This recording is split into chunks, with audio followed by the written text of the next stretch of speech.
Want to know 10 things that every forward should master? Then stick around. Hey, I'm Dylan Joseph, soccer trainer and #1 best-selling Amazon author. To increase your skills, learn how to overcome average performances, and boost your soccer self-esteem, make sure to subscribe and hit that bell notification icon. Tip number 1, shoot more. More shots will actually mean that you become a better shooter because more practice and more repetitions means that you'll be getting better more quickly. Also, more shots leads to more rebounds and mistakes by the goalkeeper. Tip number 2, and this is something that I struggled with for a long time, don't feel like you need every single shot lined up perfectly. A shot is better than no shot, and even a toe poke shot gives you a higher chance of scoring than not shooting at all. Tip number 3, you only need a foot of space, enough room for that ball to travel past the defender in order to shoot. I used to struggle a ton because I felt like I had to completely get past the defender in order to be able to shoot, when in reality a skill, a change of direction and change of speed will make it much more likely that you get by the defender and they are unable to block your shot. Tip number 4, understand how good you are at headers. If you're great at headers, then make sure you tell your team's free kick takers to aim for you. If you're not so good at heading the ball, which honestly I have a lot of room for improvement there too, then stand by the goalkeeper, be annoying to them, be a pest, make it harder for them to see and to get out to get that ball. And it makes it a lot easier so that if there's a rebound, you'll be able to shoot it into the back of the net. Otherwise, stand outside the 18-yard box to shoot any cleared balls back to the net. Tip number 5, master the big 3 foot skills. The first skill of the big 3 is the body feint. And could you give this video a like? So a body feint, also known as a jab step, a fake and take, a shoulder drop, whatever you want to call it, doesn't matter. We're going over the form. So with this skill, you got to understand that if a defender is backpedaling, this is the time to use it. You want them to get too off balance on one foot. You want to pretend you're going in one direction and then be able to explode in the other direction and create space. Now, a lot of trainees that I have, the problem I see them make is that they start this skill too late. You want probably a good 2 yards between you and the defender before doing this skill, because the closer you are to them, the more you have to go out and then up versus just going up with your first touch, and it makes it easier for them to get the ball if you make a mistake because you're a lot closer to them. So when we go to do it, a lot of people, I see them go and do these fakes where they stay directly behind the ball. It's a huge mistake, okay? Because look, when I go, it doesn't really look like I'm gonna push it. It's not that believable. And doing skills, they've gotta be believable. So as we approach the ball, what you gotta do is either 1, with your last touch, get that ball outside the shoulder, or 2, which happens more often for me, is you just adjust your body after that last touch, so now the ball is outside the shoulder, so that when you pretend to go and take it, it is much more believable. It looks much more believable. So when we go to push that ball, a lot of players, they just take a step. Again, not believable. We've got to have our toe down and in, looking like we're going to be pushing with the laces. Same thing. We don't want to go and we don't want to step and have our entire body facing in the direction we really want to go. Remember, this is a skill. We want to fake them out. So get that toe, turn it down and in, pretend to push it, and notice after I do that jab, that body feint, where's my body facing? It's facing in the direction that I want the defender to step in to give me space so I can push and explode pass. But now, we said it before, the explosion is what buys you a lot more time. The skill just buys you a little bit of space so you can push the ball by him. But the explosive touch, the acceleration after, is what buys you all the time. If you got another person directly past them, you don't take that big of a touch. Or maybe you consider another skill, or if you got multiple people to beat, maybe you gotta pass it to someone else. Versus, if you don't have anyone past them, you've gotta push, explode, and sprint. That sprint, even if you're not that fast, they're gonna be off balance, and you're gonna have time to be able to get past them as long as you get on your horses.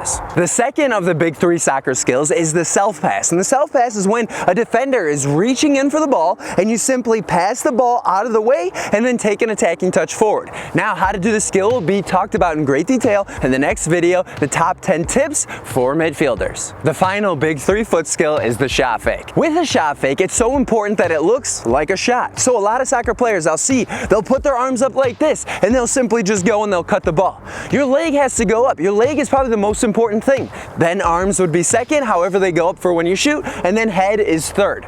Because in most instances in a game, you're actually going to be looking at the net, seeing where the goalie is before you aim a shot.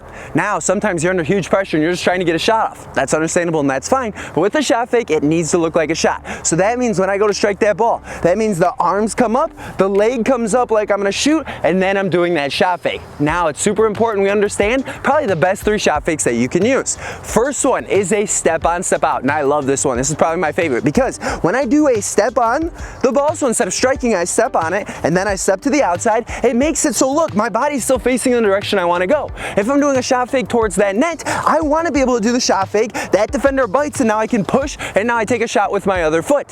Whereas if I do a chop or cutting with the ball at the outside of your foot, if I do a shot fake like this, notice what happens to my body now. Now my body's facing in the direction that I want to score, and now I pretty much just have to go backwards or pass it to someone backwards. It's much harder to gain that momentum and speed going towards the net I want to score in. The third option is actually the cut. So if the defender's super close to you and you want to make sure that ball gets out of the way, you can always cut it, whether that be forward, across your body, or even back a little bit, and that also keeps it in front of you, but it makes the ball moving. So if you're on, say, like a grass field or a bumpy field, you may not know where that ball ends up, versus a step on, step out, where you just simply stop the ball and now it's perfectly settled for you to take a great attacking touch. Tip number 6, be aggressive when defending as a forward or striker. So you have so little to lose by fouling the other team's back line, so don't be afraid to do it, but obviously do it in a way that's not going to make them too mad. You don't want to come in and just completely miss the ball and purposely get after their ankles and now they're going to try to fight you, but make it look like a mistake. So in my first game for a team that I was actually trying out for, and it was in a tournament, they put me on defense. So as a defender, they actually had a player on the other team that was by me, their striker, and he actually went and pulled my arm when I had the ball because he realized he had nothing to risk.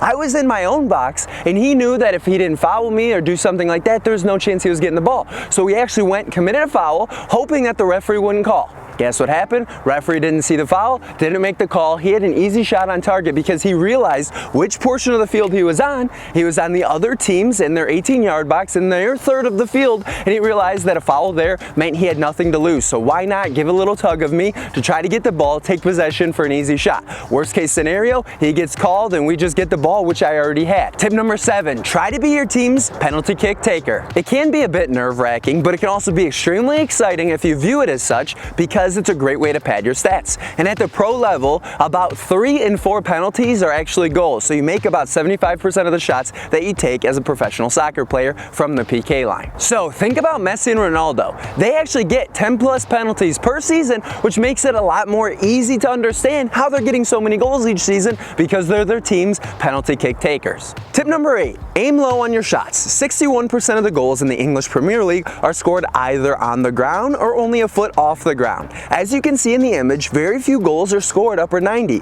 So be the player who scores a ton of goals, not necessarily the player that scores the flashy, perfect upper 90 goals. Tip number 9, get the rebounds. I was on plenty of teams where I wasn't the best player. I wasn't the player taking penalty kicks. I wasn't the player taking free kicks. But you can make yourself useful in other ways. Be that player that annoys the goalkeeper, that stands by them, or the one, depending where the defense is and they're trying to draw you offside, be the first one to the net to get any loose balls and rebounds to be able to put it into the back of the net. As a forward, you have minimal responsibilities for defending the other team when they're on your side of the field. So you better be aggressive in the counterattacks, and especially getting rebounds of any shots that someone else on your team shot at the net. Tip number 10, and this is a big one, constantly ask yourself what you would do if you received the ball right now. This makes it a lot easier for you to be that player that's constantly acting instead of reacting, and a person that takes a look, knows where to take that attacking touch, buys them a lot more time and space so they can figure out what their next steps are when they have that ball. To prevent missing out on becoming the leading scorer in your league, make sure to grab Soccer Shooting and Finishing using the link in the description below. So subscribe to avoid missing the next weekly video on the top 10 tips for midfielders. And click here for the video for the top 5 things to make a good player great.